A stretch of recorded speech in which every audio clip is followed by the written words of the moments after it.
Bueno, en cuanto a los síntomas de la luxación del codo, tenemos el dolor a la palpación, hay edema o deformación visible, movimiento severamente restringido, hay antecedente reciente de trauma en la articulación del codo.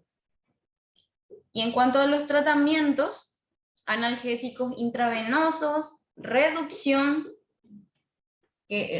cuando habla de reducción hablamos de el famoso le colocaron en su lugar, pero este evidentemente tiene que ser realizado por un personal de salud, no cualquier persona que se crea que puede y que lo realiza. ¿Está bien? De ahí a que realice y que lo haga bien es otra cosa. Inmovilización de la articulación del codo con cabestrillo o férula después de la reducción exitosa. Bueno, para cerrar un poquitito lo que son las lesiones agudas en cuanto a las patologías de codo en el deporte, tenemos como último a la fractura alrededor del codo. Una fractura de codo es la rotura de uno o más de los 3 huesos que conforman la articulación del codo, que dijimos que era el húmero, el cúbito y el radio. Normalmente se producen por una lesión al recibir el codo, un impacto, al sufrir el paciente una caída o una torsión en la articulación. Estas, por ejemplo, serían, no en su totalidad, no es tan común tampoco, pero este tipo de fracturas son las que se dan alrededor del codo y que incluimos entre las patologías que se dan casualmente o más comúnmente en el codo. No precisamente las 3 juntas, pero sí vamos a estar hablando de cada una de ellas también de manera global. En cuanto a los mecanismos de lesión y entre sus causas también, tenemos que subdividir a este tipo de fracturas. Un ratito voy a minimizar. Ahí. Tenemos la fractura de la cabeza y el cuello del radio. Yo aquí les coloqué unas placas radiográficas como para que puedan visualizar mejor, ¿verdad? Aquí sí ya no conseguí la radiografía, entonces les puse ese dibujito. Bueno, en cuanto a la fractura de la cabeza y el cuello del radio, tenemos, este es el húmero, este es el radio y este es el cúbito. La cabeza y cuello sería esta zona. La cabeza del radio. El dolor suele ser peor cuando se rota el antebrazo, cuando se le da la vuelta a la palma de la mano hacia arriba o hacia abajo. Ok. El tratamiento de esta fractura depende de la cantidad y el tamaño de los fragmentos del hueso. Las fracturas complejas a menudo necesitan cirugía para reparar y estabilizar los fragmentos o para extraer o reemplazar la cabeza del radio si hay demasiados fragmentos de hueso. Bueno, eso en cuanto a la fractura de la cabeza y cuello del radio. Bueno, fracturas olecraneanas. Estas fracturas por lo general están desplazadas y necesitan cirugía. Los fragmentos de los huesos se vuelven a alinear y se unen con clavos y alambres o placas y tornillos. Nosotros le llamamos a este conjunto de elementos, a estos clavos, alambres, placas, tornillos, nosotros le llamamos órtesis. No le decimos el famoso platino como dice la gente. A esto se le llaman órtesis. Bueno, en este caso, este sería la fractura del olecrano, que sería la punta del codo. a mirar, a ver. No sé si me están viendo, porque yo no me veo de nuevo. Sería este el olecranon, esta puntita de nuestro codo. Y el olecranon es parte del cúbito, que sería el hueso en dirección al dedo meñique. ¿Está bien? Y el hueso en dirección al dedo pulgar es el radio, para que tengan en cuenta. Entonces, este huesito se llama olecranon y habla de esa fractura, habla de esta partecita del codo entonces. Bueno, en cuanto a la fractura del húmero distal, que sería, dijimos, el húmero es el hueso del brazo, sería este hueso. Entonces, este tipo de fractura del húmero distal, dice, o sea que sería hacia abajo, sería esta zona. Bueno, estas fracturas ocurren comúnmente en niños y ancianos. Este tipo de fracturas pueden estar asociadas a lesiones en los nervios y en las arterias. Tienen que ser evaluadas con detenimiento por el médico. Por lo general necesitan una reparación quirúrgica con placas o tornillos a menos que sean estables. Hace esa acotación porque usualmente son fracturita en este caso, desplazadas o fracturas más en su totalidad ya y más expuestas. ¿Está bien? Estos son 4 tipos de este tipo de fracturas, de la fractura del húmero que encontré. Son más, pero a modo de que tengan una idea de cómo se observa esa fractura es que le estoy colocando estas imágenes. ¿Está bien? Perfecto. En cuanto a los síntomas, tenemos dolor, inflamación, moretones, hay rigidez articular, hay deformidad visible y hay un adormecimiento o debilidad en el brazo, la muñeca y la mano, evidentemente. Esto se da por la fractura, usualmente también tejidos, hay veces que también se ve sometido o se ve comprometido el nervio. Entonces, es por eso el adormecimiento y esa debilidad y baja al brazo, la muñeca o a la mano. Como dijimos, el codo es un nexo entre el hombro y la muñeca.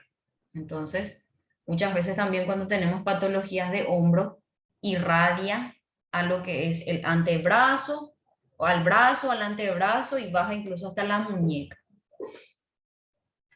En cuanto a los tratamientos, estas fracturas que están fuera de lugar o son inestables son las que con más probabilidad necesiten cirugía. Es un procedimiento quirúrgico en donde se reemplaza y estabiliza los fragmentos o extrae los fragmentos de huesos.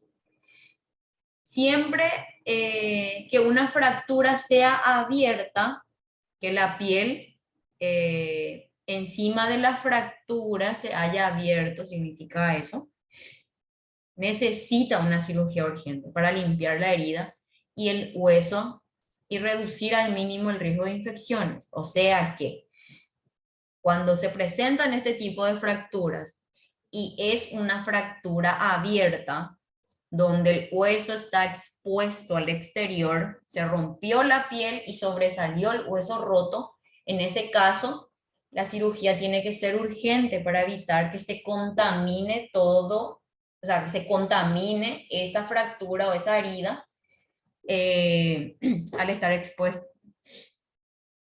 Por lo general se usan tratamientos no quirúrgicos como un cabestrillo, un yeso o una tablilla, cuando hay poco riesgo de que los huesos se salgan de su sitio o cuando la posición de los huesos sea aceptable, o sea que cuando no hay desplazamiento. En ese caso, se puede recurrir a un cabestrillo, Dios mío, o a un yeso. ¿Está bien? Perfecto. Vamos a continuar entonces y ahora vamos a hablar un poquitito sobre las lesiones crónicas más comunes en el codo. Las que estuvimos hablando eran las lesiones agudas y ahora vamos a hablar de las lesiones crónicas. Bueno, ¿no les queda dudas hasta acá? ¿Me están entendiendo? ¿O hay algo que quieran que les explique con relación a las lesiones agudas?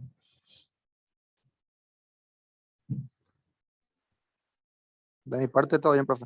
Perfecto. Muy bien. Hablen ahora o callen para siempre. Mentira. Bueno. Aristides no se conectó. Él siempre pregunta. Es muy participativo.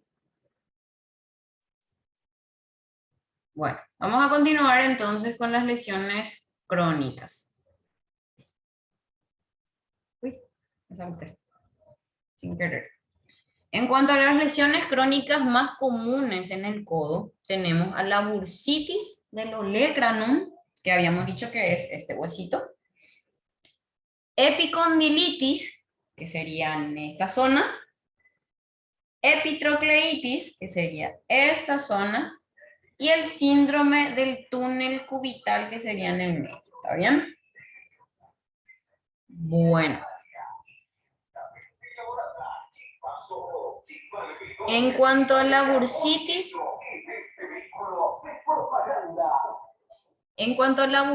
del olecranon, es la inflamación de la bursa que se encuentra en el olecranon, que sería en la región posterior del codo, en donde se inserta el tendón del tríceps, que habíamos dicho que era este músculo que realiza la extensión del codo, produciendo dolor y limitando el movimiento. ¿Está bien? La bursa, ¿qué era lo que hacía? Actúa como un estabilizador, más bien como para amortiguar el impacto entre lo que es el hueso entre el hueso dentro de las articulaciones. ¿Está bien? Tendría esta ubicación en este caso, que sería la bursa del olecranon normal. Uy. Y se presenta de esta manera cuando esta bursa está inflamada. Habíamos dicho en la clase pasada que todas las terminaciones en itis tienen relación a la inflamación, a inflamaciones crónicas. ¿Está bien? En este caso, por la bursitis.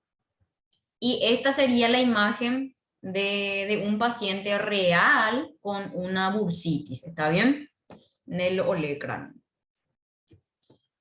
En cuanto a los mecanismos de lesión, la bursitis puede deberse a dos grandes causas, una causa mecánica y una causa sistémica. Cuando hablamos de la causa mecánica, por movimientos repetitivos se fricciona la bursa o por una presión prolongada y excesiva de la articulación o por una lesión traumática directa, que es lo que ocurre cuando se produce una contusión. En cuanto al mecanismo sistémico, tenemos las lesiones ocasionadas a enfermedades como la artritis reumatoidea, las heridas, procesos infecciosos, diabetes o trastornos tiroides. Asimismo, debe señalarse que la bursitis pueden ser agudas cuando se manifiestan de forma repentina o crónicas como consecuencia de haber sufrido sucesivas bursitis agudas en una misma articulación. En cuanto a los síntomas, tenemos dolor en la zona de la articulación, al presionar sobre ella o al moverla. Al presionarla o al moverla. Rigidez e incapacidad para realizar determinados movimientos, evidentemente por el dolor. Cuando hay inflamación también, ya se va a ver limitado por la presión que ocasiona esa inflamación en esa estructura. Inflamación, sensación de calor, enrojecimiento de la piel, como habíamos visto en la imagen anterior, aumento de la cantidad de líquido contenido en la bursa y en ocasiones puede cursar con fiebre, generalmente si la causa es sistémica. ¿Está bien? En cuanto a los tratamientos, el tratamiento de la bursitis olecraniana puede ser conservador o quirúrgico. En cuanto al tratamiento conservador, es recomendable la administración de AINES, que serían antiinflamatorios no esteroideos, y la fisioterapia. El tratamiento quirúrgico consistirá en la punción de la bursa con la finalidad de extraer el líquido. ¿Está bien? Bueno, y ahora vamos a hablar de una de las patologías más comunes en el consultorio de fisioterapia, que es la epicondilitis. Dijimos, creo que varias veces también ya repetí, ¿verdad? Pero a modo de que capten un poquitito, ¿verdad? La idea. Todas las terminaciones en itis tienen, se refieren a las inflamaciones, ¿está bien? Crónicas. La epicondilitis, conocida comúnmente como el codo del tenista, es una afección dolorosa de la inserción de los tendones extensores de la muñeca y de los dedos en la región lateral del codo. Es un motivo de consulta muy frecuente en las consultas de traumatología del codo y no solo aparece en personas que practican tenis o pádel, sino que pueden producirse relacionado con diversas